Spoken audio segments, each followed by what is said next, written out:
చిలకమ్మ ఎర్ర ముక్కులే పిల్లవాకు పూవై పూసిన ఎర్ర రోజా పూత గులాబీ పసిపాదం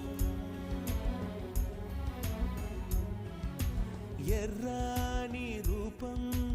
ఉడికే కోపం ఎర్రాని రూపం ఉడికే కోపం సంధ్యావర్ణ మంత్రాలు వింటే ఎర్రని పంట పాదమంటే కాంచనాల జిలుగు పచ్చ కొండ బంతి గోరంత